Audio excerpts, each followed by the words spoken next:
ಈಗ ಎಲ್ಲ ಕಡೆ ಯುದ್ಧದ ಕಾರ್ಮೋಡ ತುಂಬಿದೆ. ಎಲ್ಲ ಕಡೆ ನಮ್ಮ ದೇಶದ ಮೇಲೂ ಏನಾಗುತ್ತೋ ಗೊತ್ತಿಲ್ಲ. ದೇವರನ್ನ ನಂಬಿದಷ್ಟು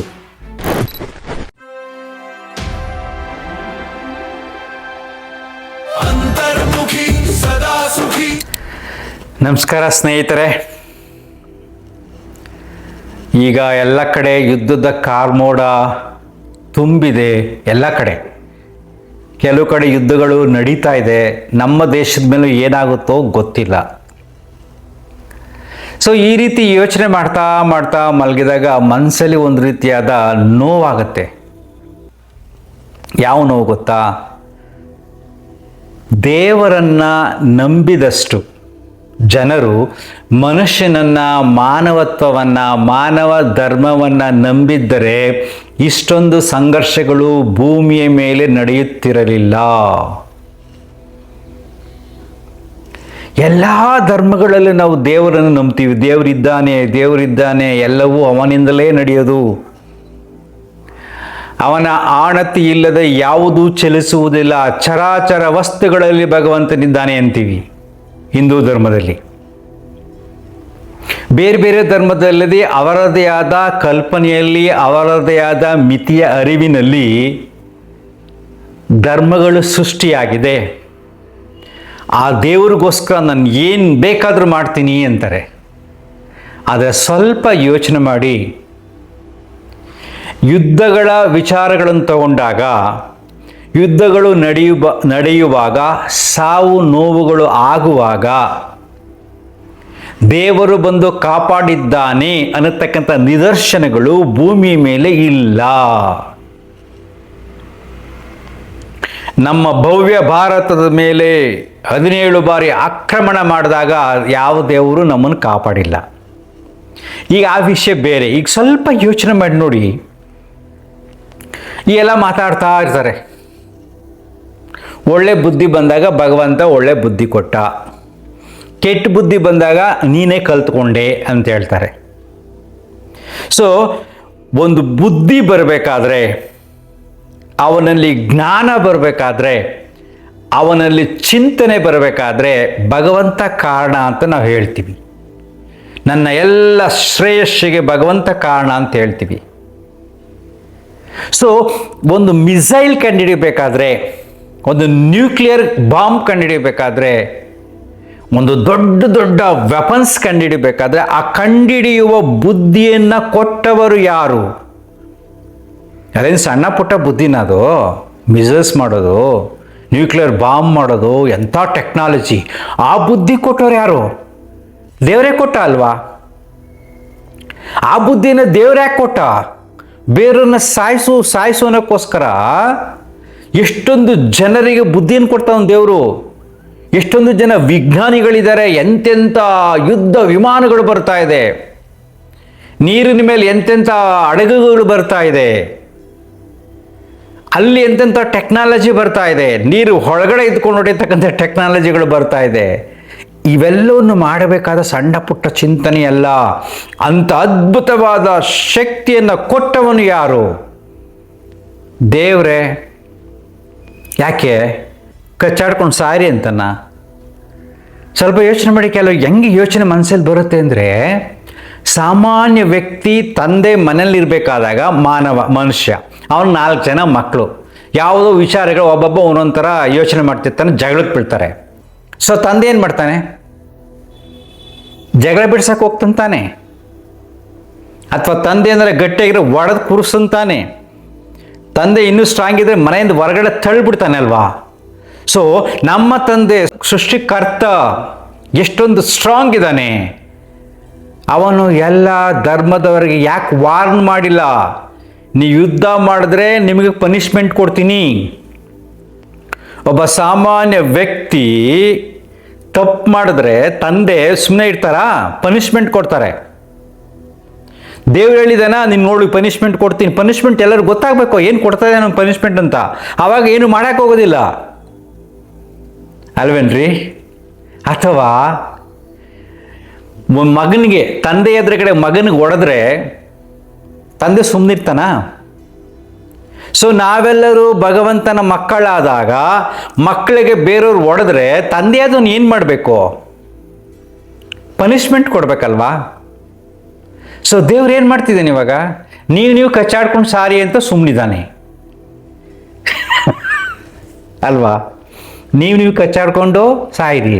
ಇದೊಂದು ಎಷ್ಟೊಂದು ಸೂಕ್ಷ್ಮವಾಗಿ ಯೋಚನೆ ಮಾಡಬೇಕಂದ್ರೆ, ಯಾವ ಧರ್ಮದ ಧರ್ಮಗುರುಗಳು, ಮಹಾನ್ ಪಂಡಿತರು, ವಿದ್ವಾಂಸರು, ಜ್ಞಾನಿಗಳು, ಪವಾಡ ಪುರುಷರು ಯುದ್ಧ ನಿಲ್ಸಕ್ಕೆ ಯಾರಿಗೂ ಹೋಗಲ್ಲ ರೀ.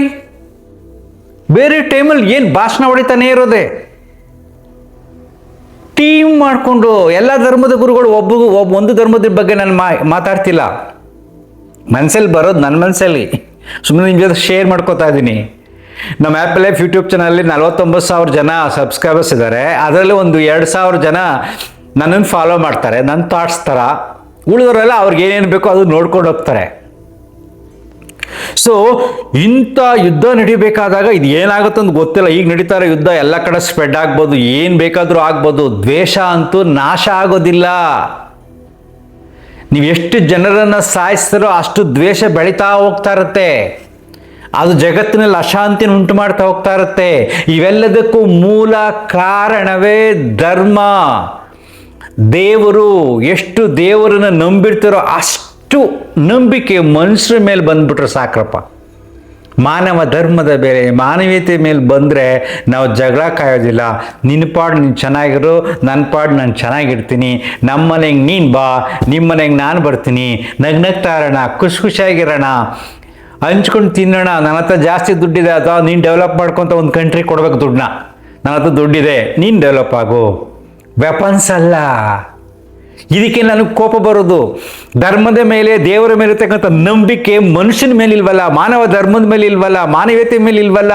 ಇನ್ಯಾವುದ್ರೀ ದೇವರು, ಇನ್ಯಾವುದ್ರೀ ಧರ್ಮ? ಈ ದಿಶೆಯಲ್ಲಿ ಯೋಚನೆ ಮಾಡ್ರಿ. ಇನ್ಯಾವುದ್ರಿ ಇನ್ನು ಮಂತ್ರಗಳು, ತಂತ್ರಗಳು? ಹೋಗ್ರಿ ಟೀಮ್ ಮಾಡ್ಕೊಂಡು ಎಲ್ಲ ಧರ್ಮದ ಧರ್ಮಗುರುಗಳು ನಿಲ್ಲಿಸ್ರಪ್ಪ. ಒಂದೊಂದು ಬಾಂಬ್ ಹಾಕ್ದಾಗ ಎಂಥ ನೋವಾಗುತ್ತೆ. ನೀವು ಟಿ ವಿಲಿ ನೋಡ್ಬಿಡ್ತೀರ, ಸುಮ್ಮನಾಗ್ಬಿಡ್ತೀರ. ಸುಮ್ಮನೆ ಕಲ್ಪನೆ ಮಾಡ್ಕೊಳ್ಳಿ, ನಿಮ್ಮನೆ ಒಬ್ಬ ವ್ಯಕ್ತಿ ಮೇಲೆ ಬಾಂಬ್ ಬಿದ್ದು ಸತ್ತಾಗ ನಿನ್ನ ಕಣ್ಣು ಮುಂದೆ ಆ ನೋವಾದಾಗ ಎಷ್ಟು ನೋವಾಗುತ್ತೆ ಗೊತ್ತಾ? ಮನೆ ಛಿದ್ರ ಆದಾಗ ಅಲ್ವಾ? ಸಾವಿರಾರು ಜನ ಸಾಯ್ತಾರೆ. ಯಾರಾದರೂ ಮನುಷ್ಯರು ಮಾತ್ರ, ಯಾವ ಧರ್ಮದವರೇ ಆಗಲಿ. ಎಷ್ಟೊಂದು ಜನ ಸತ್ತಿರೋದು. ಯುಕ್ರೇನಲ್ಲಿ ಎಷ್ಟು ಜನ, ಇಸ್ರೇಲಲ್ಲಿ ಸಾಯ್ತಾ ಇದ್ದಾರೆ, ಹಮಾಸ್ಗಳು ಎಷ್ಟು ಸತ್ತಿದ್ದಾರೆ ಪ್ಯಾಲೆಸ್ಟೈನಲ್ಲಿ. ಈಗ ಇಲ್ಲಿ ಶುರುವಾಗಿದೆ, ಮುಂದಕ್ಕೆ ನಡೀತಾನೇ ಇರುತ್ತೆ. ರೋಷ ಬೆಳೀತಾ ಇರುತ್ತೆ, ಪ್ರೀತಿ ಎಲ್ರಿಗೂ ಬೆಳೆಯುತ್ತೆ ಅಲ್ವಾ? ಇಷ್ಟೆಲ್ಲವೂ ಭೂಮಿ ಮೇಲೆ ನಡೆಯುವಾಗ ಭಗವಂತನ ಪಾತ್ರವೇನು ಅಂದರೆ, ನೀವು ನಂಬಿರ್ತಕ್ಕಂಥ ಎಲ್ಲ ಧರ್ಮಗಳು ಸುಳ್ಳು ಅನಿಸುತ್ತೆ. ಎಲ್ಲ ಧರ್ಮಗಳ ಮೂಲ ಮಾನವ ಧರ್ಮ. ಪ್ರೀತಿ, ಮಮತೆ, ಕರುಣೆ, ಸೇವೆ, ತ್ಯಾಗ, ಕೊಡುಗೆ, ಕಾಪಾಡುವುದು. ಸೊ ಇಲ್ಲಿ ನಡೀತಾ ಇರೋದು ಇದು ತದ್ವಿರುದ್ಧವಾಗಿ ನಡೀತಿದೆ. ಎಲ್ಲ ದೇಶಗಳಲ್ಲೂ, ಎಲ್ಲ ಧರ್ಮಗಳಲ್ಲೂ ಎಲ್ಲ ದೊಡ್ಡ ದೊಡ್ಡ ವ್ಯಕ್ತಿಗಳು ದೊಡ್ಡ ದೊಡ್ಡ ವೆಪನ್ಸ್ ಕಂಡುಹಿಡಿತಿದ್ದಾರೆ ತನ್ನನ್ನು ರಕ್ಷಣೆ ಮಾಡ್ಕೊಳ್ಳೋಕ್ಕೆ.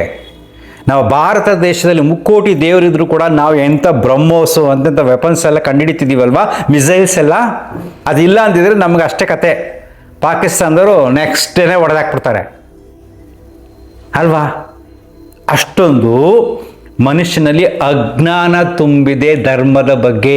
ನೀವು ನಂಬಿರುವ ಧರ್ಮದ ಸತ್ವವೇ ತಿಳಿದಿಲ್ಲ, ನೀವು ನಂಬಿರುವ ದೇವರ ಸತ್ವವೇ ತಿಳಿದಿಲ್ಲ. ಎಲ್ಲಿ ಮಾನವೀಯತೆ ಇಲ್ವೋ, ಒಬ್ಬರೊಬ್ಬ ಸಹಕಾರ ಮಾನವ ಧರ್ಮವಿಲ್ಲವೋ, ಬೇರೆದೆಲ್ಲ ಕೇವಲ ಕಪೋಲ, ಕಲ್ಪಿತ ಸುಳ್ಳು ಸೃಷ್ಟಿಗಳು. ಈ ಸುಳ್ಳು ಸೃಷ್ಟಿಗಳಿಂದ ಜಗತ್ತು ನಲುಕ್ತಾ ಇದೆ ಅಲ್ವೇನ್ರಿ? ಯಾವುದಾರ ಒಂದು ಧರ್ಮ ಸ್ಟ್ರಾಂಗ್ ಆಗಿ ಧರ್ಮವನ್ನು ಟೀಚ್ ಮಾಡಬೇಕು ಹೋಲ್ ವರ್ಲ್ಡ್ಗೆ. ಯಾವ ಧರ್ಮವನ್ನು? ಮಾನವ ಧರ್ಮವನ್ನು. ಈ ದೇವ್ರು ನಂದು ಅಂತ ಅಲ್ಲ, ಇದೇ ಸತ್ಯ ಅಂತಲ್ಲ. ಎಲ್ಲರನ್ನು ಮಾನವರಾಗಿ ಮಾಡಿ, ಎಲ್ಲರಲ್ಲೂ ಪ್ರೀತಿ ವಿಶ್ವಾಸವನ್ನು ತುಂಬಿ, ಯಾವಾಗ ವೆಪನ್ಸ್ ಇರಲ್ವೋ, ಯುದ್ಧ ವಿಮಾನಗಳಿರಲ್ವೋ, ಸಾಮಾನ್ಯ ಸಾರಿಗೆ ವಿಮಾನಗಳಿದ್ದು ಎಲ್ಲ ದೇಶಗಳಲ್ಲೂ ಅವ್ರವ್ರ ಕೆಲಸ ಅವ್ರವ್ರು ಮಾಡಿಕೊಂಡು ಇಲ್ಲದವರಿಗೆ ಹೋಗಿ ಸಹಾಯ ಮಾಡಿ ಅವರ ಮನೇಲಿ ಊಟ ಮಾಡ್ಕೊಂಡು ಬರ್ತಕ್ಕಂಥ ಮನಸ್ಥಿತಿ ಈ ಧರೆಯ ಮೇಲೆ ವ್ಯಕ್ತಿಗಳಿಗೆ ಎಲ್ಲಿವರೆಗೂ ಬರುವುದಿಲ್ಲವೋ ಅಲ್ಲಿವರೆಗೂ ಈ ಭೂಮಿ ಮೇಲೆ ಯಾವ ದೇವರು ಇಲ್ಲ, ಯಾವ ಧರ್ಮನೂ ಇಲ್ಲ, ಏನೂ ಇಲ್ಲ. ಸದ್ಯಕ್ಕೆ ನನ್ನ ವಿಡಿಯೋ ನೋಡೋರು ತಲೆ ಕೆಡ್ಸ್ಕೊಳಕ್ಕೆ ಹೋಗ್ಬೇಡಿ. ನಾ ಈ ಥರ ಯೋಚನೆ ಮಾಡಿ ಸಾಕಾಗಿ ಸುಮ್ಮನೆ ನಿಮ್ಮ ಜೊತೆ ನನ್ನ ಭಾವನೆಗಳನ್ನು ಶೇರ್ ಮಾಡ್ಕೊತಾ ಇದ್ದೀನಿ. ಅದಕ್ಕೆ ನಾನು ಯಾವಾಗಲೂ ಹೇಳೋದು, ಈ ಪ್ರಪಂಚನ ಅರ್ಥ ಮಾಡ್ಕೊಳ್ಳೋದು ಕಷ್ಟ. ಯಾಕೆಂದರೆ ಅಲ್ಲಿ ಸತ್ಯ ಇಲ್ಲ, ಬರೀ ಮೌಢ್ಯಗಳು, ಬರೀ ಸುಳ್ಳುಗಳಿಂದಲೇ ತುಂಬಿದೆ. ಧರ್ಮ ಅನ್ನೋದೇ ಸುಳ್ಳು, ದೇವರು ಅನ್ನೋದೇ ಸುಳ್ಳು. ಅರ್ಥ ಮಾಡ್ಕೊಂಡಿಲ್ಲ. ಸದ್ಯಕ್ಕೆ ಕ್ಷಣ ನನ್ನ ಇರುವಿಕೆಗೆ ಕಾರಣವಾದ ಶಕ್ತಿ, ಗಾಳಿ, ನೀರು, ಬೆಳಕು, ಭೂಮಿ, ಆಕಾಶ ತತ್ವ, ಪಂಚಭೂತಗಳೇ ದೇವರು. ಯಾಕೆ ನನ್ನ ಕ್ಷಣಕ್ಕೆ ಅದು ಸಹಕಾರಿಯಾಗಿದೆ. ಈ ಬ್ರಹ್ಮಾಂಡದಿಂದ ಪಿಂಡಾಂಡ ಆಗಿದೆ. ಇದನ್ನು ಚೆನ್ನಾಗಿ ಕಾಪಾಡ್ಕೊಳ್ಳಿ. ಬ್ರಹ್ಮಾಂಡದ ಬಗ್ಗೆ ತಲೆ ಕೆಡಿಸ್ಕೊಳ್ಳೋಕ್ಕೆ ಹೋಗ್ಬಿಡಿ. ಎಲ್ಲ ಕಡೆ ದೇವರು ಅಂತ ನಂಬಿರೋನೇ ಕೆಲವಾರು ಚಿಂತನೆಗಳನ್ನು, ಕೆಲವಾರು ಸುಳ್ಳು ಸೃಷ್ಟಿಗಳನ್ನು ನಂಬಲು ಸಹಕಾರಿಯಾಗಿ ಮಾಡ್ತಾ ಇದ್ದಾನೆ ಅನಿಸುತ್ತೆ. ಅದು ನಂಬ್ಕೊಂಡು ಎಲ್ಲ ಒದ್ದಾಡ್ತಿದ್ದಾರೆ. ಅರ್ಥ ಆಯ್ತಾ? So ultimately it's very simple. ತಲೆ ಕೆಡಿಸ್ಕೊಬೇಡಿ, ಚೆನ್ನಾಗೆ ದುಡಿರಿ, ಯಾರಿಗೂ ಮೋಸ ಮಾಡದೆ ಚೆನ್ನಾಗಿ ತಿಂದದನ್ನ ಕರಗಿಸಿ ನೆಮ್ಮದಿಯಾಗಿ ನಿದ್ರೆ ಮಾಡಿ, ಅಂತರ್ಮುಖಿ, ಸದಾ ಸುಖಿ. Thank you.